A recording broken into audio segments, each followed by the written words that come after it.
welcome to my YouTube. My name is Otis, and this is my Stagea over here. What I'm going to do is convert it to an R34, and I want to walk you through the steps. This will be my first time doing it, and there's only one other video that I've seen on YouTube, and I kind of want to fill the void to fill all of it. I want to show all of the conversion for myself, and these are some of the parts that I bought. In this video, the parts that I will be installing, I will mention that I won't use, like this hood and these hinges, because these are GTT. I am doing GTR, but just for the sake of today, because I don't have those parts just yet, I have to pick them up, we're going to use these. So just walking along the parts and stuff, this is a GTR style hood. It is a GTT hood. Key point is the front of the hood is slightly lower than a GTR, and the way that the hood hinges are shaped are slightly different. And over here, this is a fiberglass replica front lip, which mimics the OEM GTR, the front diffuser. This is a OEM GTR front bumper and an OEM GTR front lip. Both of these are factory. And coming along to this side over here, I have R34 non-xenon headlights, so they're just regular halogen lights. They work perfectly fine. And then the fenders, these are specific Stagea fenders. So, you know, they're R34 converted to Stagea fenders. So, you know, the mold in the back is just like a Stagea, and then it molds into the front to matches an R34. So it's just a bow tone affair, you know, with slight, you know, modifications here and there.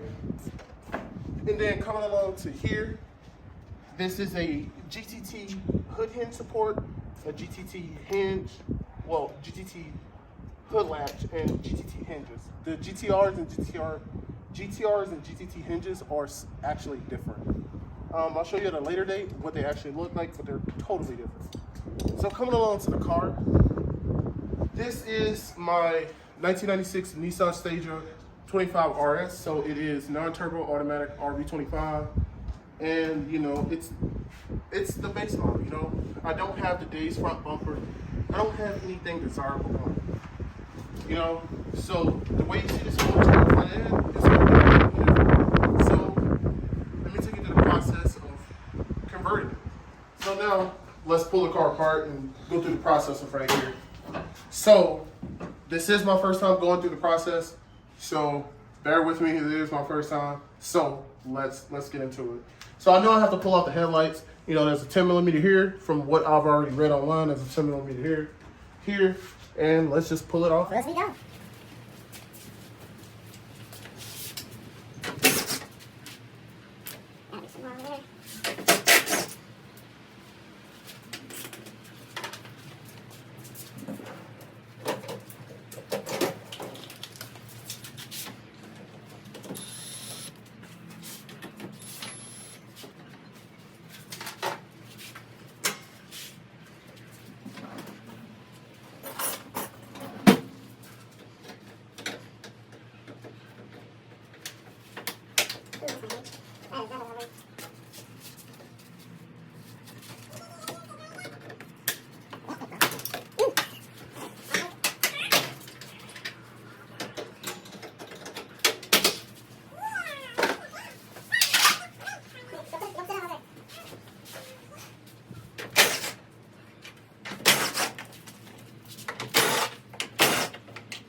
So I kind of want to show y'all this. This is kind of ridiculous.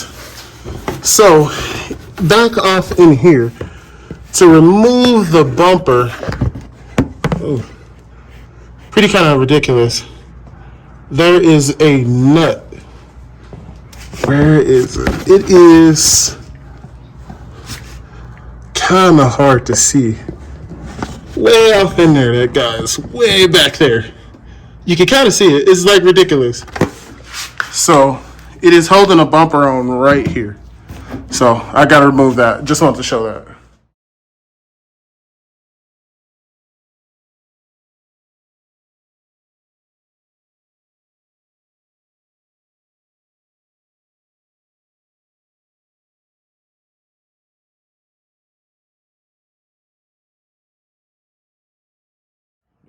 Okay, so pretty much explaining what I just did. I know it was just in time lapse, but I took out the headlights. Big pain in the butt. So there's a bolt here, a 10 millimeter here, a 10 millimeter here, and a 10 millimeter here. So looking at the back of the light, I took this off. You know, the corner light bolts up there. That was just my fault. I just didn't know. But there's right here, where is it? You know, the two studs right here and the one right there. Kind of pain in the butt. And then the front bumper bolt was right along here. Kind of pain in the butt to take off, but figured it out. So over here, kind of had a little complication.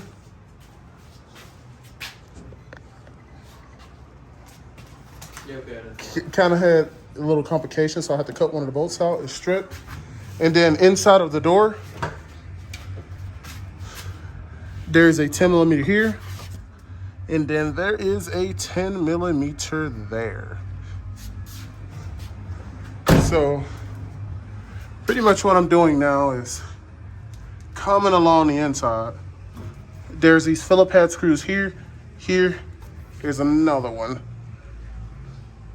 right here along the edge. So I had to pull all those out. Then I'll be able to get the fenders out. But just a quick little overview of just the front end.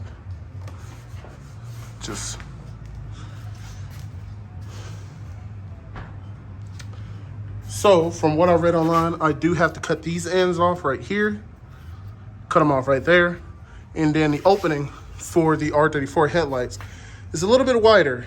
So from what I've read online, I either had to cut a bigger hole here or here. But in my favor, I have a GTR radiator support right here. This will be going on the car on a later date, obviously, because I have to weld this on. So, yeah, I mean, we could check this out for sure. So, all I got to do is just match that up with right here. And one other thing, and also, too, taking off this plug right here.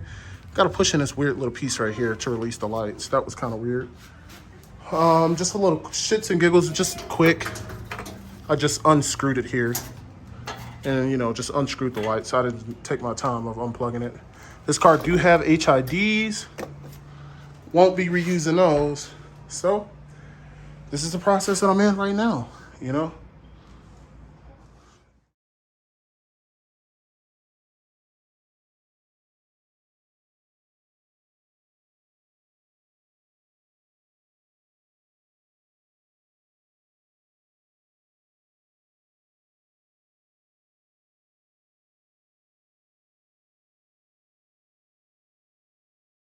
So what I'm curious on with these fenders, these are fenderizers. So when I converted over my GTT over to a GTR body, I did this on my R34. I'm not sure if I have to use these fenderizers, but I'm about to find out right now. So, just knocking up the fenders. They look like they do need to come off, 100%.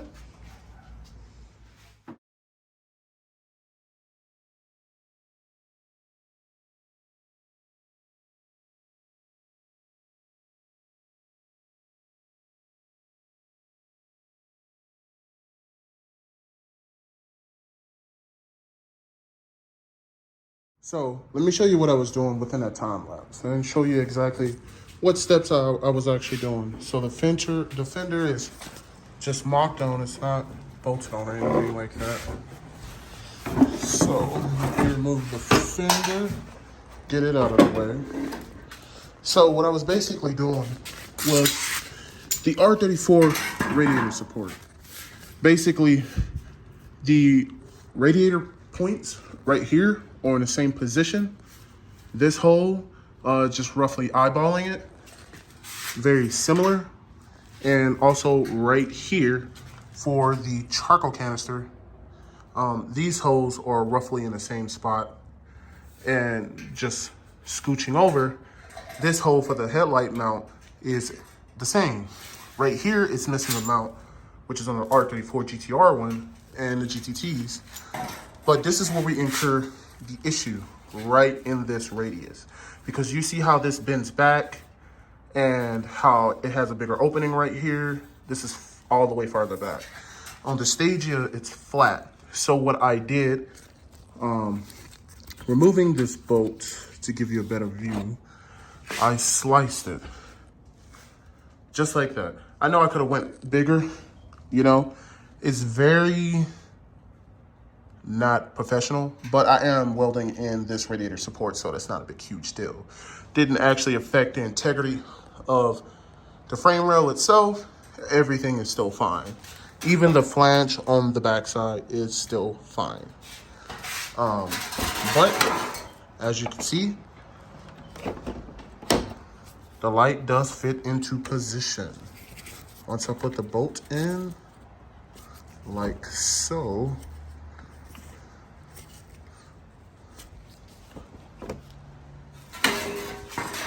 once I put the light in like so, it does fit, you know, just like that. This is only temporary. If you plan on running this like this for a long time, I recommend you cleaning up those spots. Obviously, bare metal will rust. And then I recommend somehow making a flange that comes off here to support the headlight. I have also seen the top half of this for sale online, and I've also seen just this corner as well for sale. I'm going to be installing the whole radiator support. I'm going to cut it here and here and weld it onto the body. But for right now, we're going to go through the process of doing it without a radiator support, because not everybody has the access and ability to get the radiator support, and also that is an extra cost. So let's keep it moving. So here's an update on the Stagea as I'm doing the conversion. So these are some parts that I required. So these retainers, here's the part number for this side, and here's the part number for that side. And then I also acquired an R34 GTR reinforcement bar, and I believe the part number is right here. And then also I had to acquire R34 GTR headlight brackets, which are these right here and these right here. So just walking over the conversion as well. So with the Stagea, the bar, this retainer, I have to drill 2 holes right here. I took this screw out right now for temporary. This hole is for the bottom of the headlight right there. I just have that, I have it out because I need to adjust this fender a little bit more. So I utilize this tab right here. This tab is just free floating, but also with the bracket being bolted right here, since I have a GTR support. So since I have a GTR support, it has this onto it. It comes up, it bolts onto this, and it stabilizes the whole lights. Like, I can move the whole entire car. So this light is not going anywhere, but this tab is free floating. It's not like the 34 radiator support, part number right there. You know, you can utilize that. So I have everything stabilized on it for right now. With this conversion, everything is on it, and it is bolted up. So it's bolted up very nicely. You know, I oblonged the holes right along there for the conversion. And moving over to the bumper. This is a factory GTR bumper. This is a factory bumper. This is a factory lip. This is a aftermarket fiberglass front diffuser. These are OEM lights. I have a factory grill, GTR grill over there.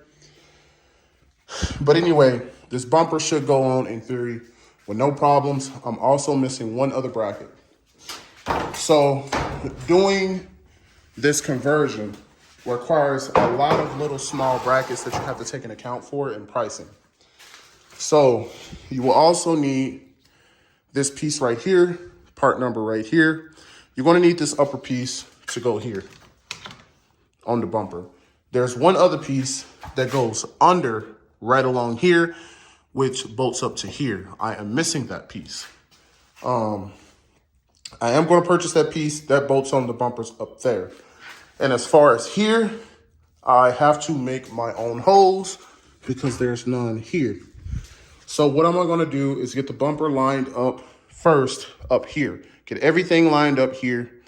And then the fenders, get them aligned as best as I can with the best body gaps that I can also get. You know, because the body gaps are not perfect here. I don't want to drill the holes there, put a riv nut in there, and screw the fenders up. So one other thing that I wanted to mention also as well that I've never seen most people. This is a R34 GTT hood hinge.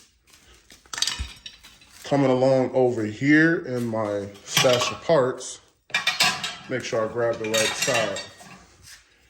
This is an R34 GTR hood hinge.